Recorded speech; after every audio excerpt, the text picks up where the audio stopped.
So, with a heavy heart, I have an update on Shadow Boxx. Unfortunately, yesterday, he passed away. Now, anyone who watches this show knows who Shadow is from us giving updates on his health or him chiming in and just wanting to be in one of our laps and be a part of the show. He had a lot of trouble throughout his life, a lot of health issues. He was born with a heart murmur, and ultimately that is what got him. There would be a lot of health issues that would come up with him, and we would have to work through it. He would have to be nursed back to health. He was only supposed to live till 8.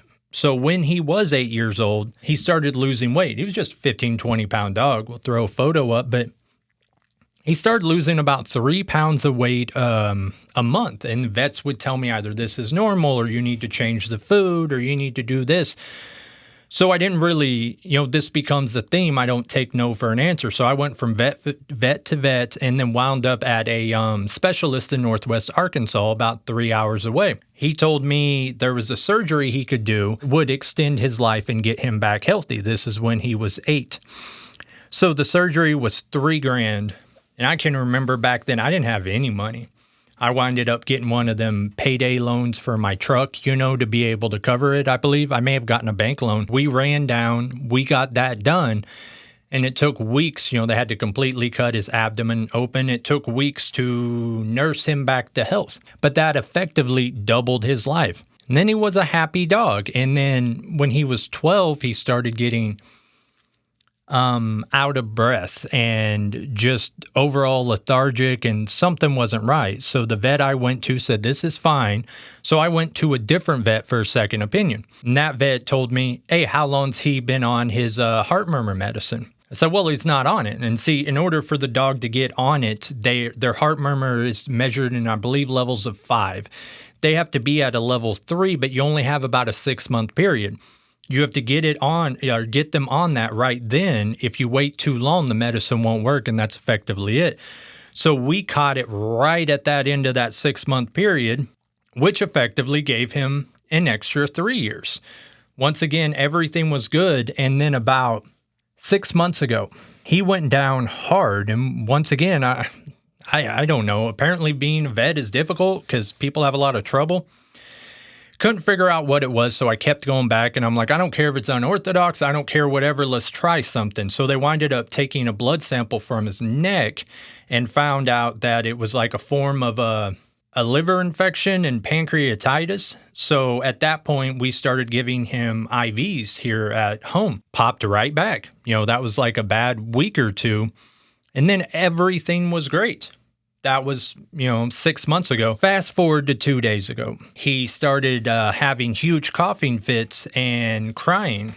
So I took him into the vet, and the vet told me, look, we are nearing the end, but you still have time. What you need to look out for is you need to look out for him not eating or drinking. At that point, you need to make the call or it's going to get inhumane. So we leave the vet, and it wasn't but 2 hours later, he gets thrown into this hardcore coughing fit. We go to lay down. Dog sleeps with me. When we go to lay down, he wouldn't lay down. He'd just look up. And every time he tried to lay down, he wasn't able to. So I got up, started, this is later on in the evening, started Googling. And as it turns out, they said when dogs do that, it's because their airway is obstructed. And that's what the vet had told me. His liver, his heart was swollen. We're at the end of this congestive heart failure he's been in for years. So I kind of knew that was that. So I set up with him, and I winded up propping up clothes in a recliner or towels, various things to where he could lean over to the side and find relief. So I wind up falling asleep on the couch next to him for a minute. And then when I wake up, he's gone. He's in the bedroom just staring up at the sky. And I kind of knew at that point, I tried giving him medicine, but he wouldn't take it. He wouldn't take water. And, I kind of knew I was going to make the call in the morning. So morning comes, and I had to deal with my vet that when the time did come, he would come to the house and that Shadow could pass peacefully, essentially in my arms in the living room. So he winded up having to run to the vet, get stuff, this and that. And he didn't wind up showing up until 2. But what winded up happening is first thing that morning, knowing this, I took the dog out. I live on a big piece of land. He got to see the sunrise, and he really wasn't able to walk. Everything was putting him out of breath. So I carried him around the property a couple times throughout the day. Just, hey, you remember this, remember that, letting him see everything, letting my other dog, Simon Bear, spend some time with him as well. But he winded up sort of letting out a sigh and kind of collapsing. And I knew we were in trouble. So I start calling the vet again, and I'm like, man, you need to get here. I don't want him to be in pain. Ultimately, the vet tells me, I'll be there in 30 minutes, okay? So once again, during that 30-minute period, he lets out another sigh, a little bit of a coughing fit. His heart was filling with a fluid that he couldn't remove. So I'm holding him. Well, I'm kneeled down eye to eye with him, and I'm holding him. And then I felt the heart's always hit hard, but this was strange. I felt the heart beat, and then it went out for a beat, and that beat held. So and then it held. And when I felt that, I, put pressure on his back, and it, was his heart stopping. And he came right back, and then I immediately thought, what the hell are you doing? Why are you saving him at this point? But it was my instinct. I couldn't, I cared deeply for this animal, and I couldn't let him go.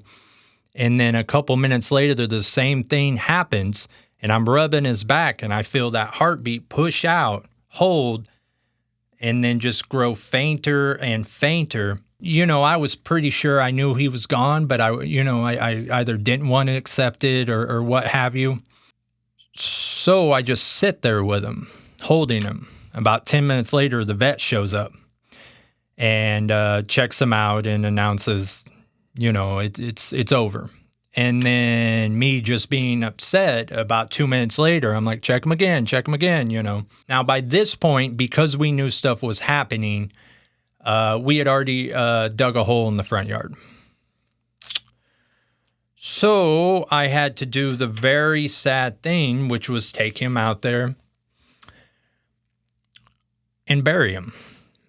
And what was real sad is the other dog I have, Simon, as soon as I put him in the hole and I covered him with dirt, Simon jumps down there and tries to unearth him. So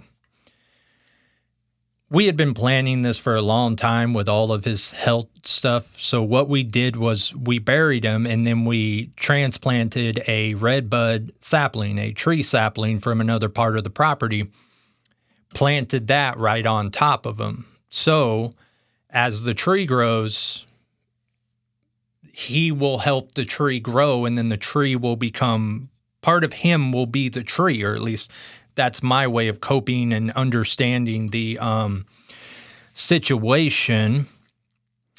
And it really kind of sucks. Like, I know a lot of people tell me things like, it's just a dog, or, you treat that dog like it's a person. And it's like, I'm not delusional. I realize he's not a person. I just value him more than I value people. And there was something we used to say, if you meet Shadow Boxx, you love Shadow Boxx. And that's the truth. He was the sweetest boy ever. So over the past, whatever it's been, 30 hours, I do find that now I'm the guy standing in the front yard talking to a fucking tree. And knowing my personality, I don't think that's going to probably ever end. But it is a very sad thing, He did make it to 15, though, and he wasn't supposed to make it over 8. Even that was supposed to be, like, on the far side of his life expectancy. But a couple months ago, we made it to 15. It's probably been about 3 months ago, we made it to 15. So I do take pride in that, but really, it's just a broken-hearted, sad situation. Like last night I was sleeping, and lots of times what Shadow would do is he would get down, go roam in the evening, and then he would come back and lay on the floor and then either bark or scratch for me to reach down and lift him up. So I woke up in the middle of the night and, I still have the night light on, which I have on because he had cataracts and really couldn't see. I look over, I could have sworn he was laying there. It was crazy. It winded up being a couple of pairs of black shoes that were just kind of tossed on top of each other, catty corner like. And that's what sucks. So right now I'm just trying to work, keep myself busy. But yeah, I never understood what people said when they lost someone and they're like, I kind of feel hollow, numb. I completely understand that now. It doesn't seem real, so I guess I'm not processing it properly. But yeah, it does seem hollow, having that animal for over a quarter of my life and then just not being here. And especially, like I say, it wasn't an animal that every day was great. It was an animal that I had to nurse back to being healthy on multiple occasions. The dog originally belonged to a girl, and I got him when he was 5. And she told me yesterday that having that dog changed who I was. Not only made me care about animals, but made me a better person overall. And I do believe that's true. I believe that that dog made me a better person, made me care more than what I did. So I guess it's the end of an era. So we're using this video as a tribute to what I consider to be the greatest dog of all time, the dog that if you met, you automatically loved. His name was Shadow Boxx, and we will miss him. Good night.